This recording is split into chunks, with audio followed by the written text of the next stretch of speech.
Hello friend, M S horror story YouTube channel में आपका स्वागत है। मैं आज आपको एक स्कूल की हॉन्टेड कहानी सुनाने जा रहा हूँ। दिल्ली की स्कूल की हॉन्टेड कहानी है। पिछला भाग आप सुन चुके हैं, ये दूसरा भाग आपको सुनाने जा रहा हूँ। सालों बाद आरव अब कॉलेज में था। उसने उस रात की बात किसी को नहीं बताई। स्कूल की अब लगभग खाली रहता था, लेकिन एक बरसाती रात आरव के फ़ोन पर एक अनजान नंबर से मैसेज आया। वो वापस आ गया है। मैसेज के नीचे सिर्फ एक फ़ोटो थी, दिल्ली के उसी पुराने स्कूल की, और तीसरी मंजिल की खिड़की में सफ़ेद आंखें चमक रही थी। आरव के हाथ कांप उठे। अगले ही दिन वे स्कूल पहुंचा। स्कूल पहले से भी ज़्यादा सुनसान लग रहा था। दीवारों पर दरारें थी, मैदान में घास उग चुकी थी। तभी चौकीदार का नया बेटा विक्रम उसके पास आया। उसने घबराए आवाज़ से कहा, 3 दिन से रात को घंटी बज रही है और बच्चे गायब होने लगे। आरव का चेहरा सफ़ेद पड़ा गया। कमरा नंबर 307, उसने धीरे से पूछा। विक्रम डरकर बोला, वो कमरा वापस आ गया है। दोनों तुरंत तीसरी मंजिल की तरफ भागे। सीढ़ियाँ पर फिर वही ठंडी हवा चल रही थी और दीवारों पर लाल रंग से लिखा था, तुमने सोचा था मैं ख़त्म हो गया। अचानक स्कूल की सारी लाइटें बंद हो गई। टन टन काली घंटी पहले से भी जोर से बजने लगी। फिर अंधेरे में बच्चों की धीमी आवाज़ गूंजी, हम बचाओ। आरव ने टॉर्च जलाई और तो उसने देखा, उसके सांस रुक गई। कमरा नंबर 307 के बाहर 5 बच्चे की परछाई खड़ी थी। उनकी आंखें पूरी सफ़ेद थी और वे एक साथ आरव की तरफ देखने लगे। तभी दरवाज़ा अपने आप खुला। अंदर वही पुराना तहखाना दिखाई दे रहा था, लेकिन इस बार दीवार पर सिर्फ खरोच नहीं थी, वहाँ खून जैसे लाल अक्षर भी लिखे थे। इस बार दरवाज़ा पूरी तरह खुलेगा। तभी पीछे से धीरे से फुसफुसाने की आवाज़ आई। वे मूड और सामने बूढ़े चौकीदार की आत्मा खड़ी थी, लेकिन इस बार उसकी आंखें सफ़ेद थी। चौकीदार का बदला चेहरा आरव पीछे हट गया। उसने कभी चौकीदार की आत्मा को ऐसा नहीं देखा था। पहले उनकी आंखों में शांति थी, लेकिन वह अब पूरी सफ़ेद हो चुकी। उसके चेहरे के अजीब सी मुस्कुराहट फैल गई। धीरे धीरे उसने कहा, बहुत देर कर दी तुमने। तभी तहखाने में ठंडी हवा का तेज झोंका आया। कमरा नंबर 307 की दीवारें कांपने लगी। विक्रम डर कर बोला, ये वही चौकीदार अंकल हैं। अचानक चौकीदार की आत्मा का चेहरा बदल गया और उसका शरीर काले धुएं में बदल गया और उसकी धुएं के बीच सफ़ेद आंखें वाला साया दिखाई देने लगा।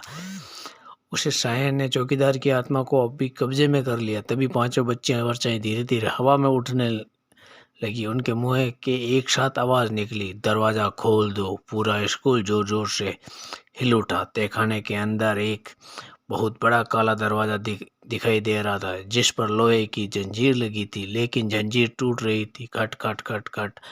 आरव को अचानक पुरानी लाइटर याद आई। वे लालटेन जिसने पहले साये की ताकत कम की थी। उसने जल्दी से स्टोर रूम की तरफ भागना शुरू किया। पीछे से बच्चों की आवाज़ें उसका पीछा कर रही थी, तुम मैंने बचाओ। स्टोर रूम पूरी तरह धूल से भरा था। आरव के सामने के बीच खोज शुरू की और तभी एक कोने में हल्की लाल रोशनी चमकी। पुराना लालटेन अब भी वहाँ था, लेकिन जैसे ही उसने लालटेन उठाई, उसके पीछे किसी ने दरवाज़ा बंद कर दिया। धीरे धीरे अंदर में 5 आंखें चमकने लगी। ये वही बच्चे थे।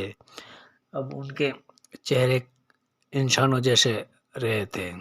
एक बच्चा फुसफुसाया, साया जाग चुका है। दूसरे ने कहा, और अब उसे नया रक्षक चाहिए। अचानक सभी बच्चों की गर्दनें एक साथ टेढ़ी हो गई और धीरे धीरे आरव की तरफ बढ़ने लगी। अंधेरे का रक्षक स्टोर का रूम, चारों तरफ सन्नाटा, सिर्फ उस बच्चों की कदमों की आवाज़ें सुनाई दे रही थी। आरव के कांपते होठ लालटेन कसकर पकड़े थे। जैसे जैसे बच्चे उसकी तरफ बढ़ रहे थे, लालटेन की रोशनी तेज होने लगी। तभी एक बच्चा डरावने मुस्कान के साथ बोला, ये रोशनी अब उसे नहीं रोक सकती। अचानक कमरे की दीवारों पर काला धुआं फैलने लगा। धुएं में वे सफ़ेद आंखें व काला साया दिखाई दे रहा था।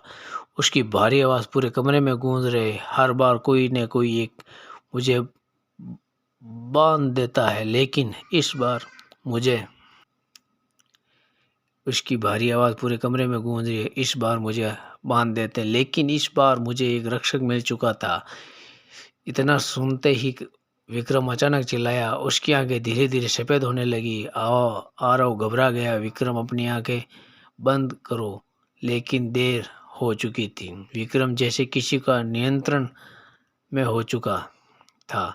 वे धीरे धीरे तहखाने की तरफ चलने लगा। तभी लालटेन अपने आप हवा में उठ रही थी। उसकी रोशनी सीधी दीवारों पर पड़ी और वहाँ एक छिपा हुआ संदेश दिखाई दिया। अंधेरे को ख़त्म नहीं किया जा सकता, उसे सिर्फ कैद किया जा सकता है। नीचे एक और लाइन लिखी थी, हर श्राप का एक रक्षक चाहिए। आरव का अचानक अब समझ आ गया।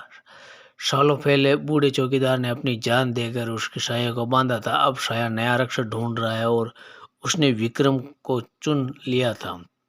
तभी तहखाने से जोरदार आवाज़, धड़ाम। काला दरवाज़ा आधा खुल चुका था। उसके अंदर सिर्फ अंधेरा था, लेकिन उस अंधेरे में हजारों धीमी फुसफुसाहटें सुनाई दे रही थी। पूरा स्कूल कांपने लगा। दीवारों से काला पानी बहने लगा। बच्चों की परछाइयाँ अब छत पर रेंग रही थी।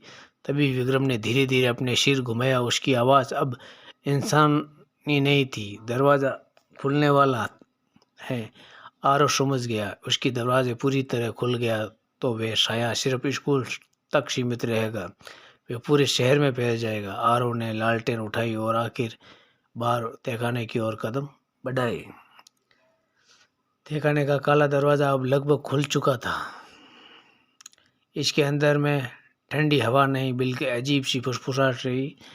ऐसे दीवारों की दरारों में काला धुआं निकल रहा था। आरव ने लालटेन कसकर पकड़ ली और धीरे धीरे दरवाजे के पास पहुंचा। विक्रम वहीं खड़ा था। उसकी सफ़ेद आंखें पूरे तरह बदल चुकी थी। वे भारी आवाज़ में बोला, अब बहुत देर हो चुकी है। तभी काले दरवाजे के अंदर दो विशाल सफ़ेद आंखें चमकी। साया अब बाहर आने वाला था। अचानक लालटेन की रोशनी तेज हो गई। उस रोशनी में बूढ़े चौकीदार की असली आत्मा दिखाई दी। इस बार उसका चेहरा शांत था और आरव ने कहा, इस अंधेरे का हमेशा के लिए ख़त्म नहीं किया जा सकता, लेकिन इस फिर से बंद किया जा सकता है। और आरव ने कहा, पूछा कैसे? चौकीदार ने धीरे से जवाब दिया, किसी एक को इसकी जगह रक्षक बनना होगा। आरव चुप हो गया। उसे समझ आ गया कि चौकीदार क्या कहना चाहता है। आरव कोई रक्षक नहीं था। बना तो दरवाज़ा खुल जाएगा, और अगर बना तो वह हमेशा हमेशा के लिए अंधेरे में कैद हो जाएगा। तभी साया दरवाजे के बाहर निकलने लगा। तभी लंबी काली परछाई पूरे तहखाने में फैल गई। बच्चों की आत्माएं चीखने लगी। विक्रम ने पूरी तरह कब्जा हो चुका था। आरव ने आंखों बंद की, फिर धीरे धीरे लालटेन उठाई और काले दरवाजे के सामने खड़ा हो गया। तभी लालटेन की रोशनी पूरे तहखाने में फैल गई। साया जोर से चीखा, नहीं नहीं नहीं। दीवारें की जंजीरों अपने आप उठकर दरवाजे पर लिपटने लगी। दरवाज़ा धीरे धीरे बंद होने लगा, लेकिन उसी समय काला धुआं आरव के चारों ओर तरफ घूमने लगा। उसकी आंखें के सामने अंधेरा छाने लगा। चौकीदार की आत्मा आखिर बार मुस्कुराई और स्कूल सुरक्षित रहेगा। धड़ाम, काला दरवाज़ा पूरी तरह बंद हो गया। तहखाना शांत हो गया। कुछ देर बाद विक्रम की आंखें सामान्य हो गई। बच्चों की परछाई गायब हो चुकी थी, लेकिन आरव वहाँ नहीं था। सिर्फ पुरानी लालटेन ज़मीन पर खड़ी थी और तीसरी मंजिल की खिड़की में अब एक नई धुंधली परछाई खड़ी थी। उसकी आंखें शांत हो गई थी। वे आरव था। उस रात के बाद स्कूल में फिर कोई गायब नहीं हुआ। Thank you friend. ऐसी कहानी सुनाने के लिए मेरे चैनल को लाइक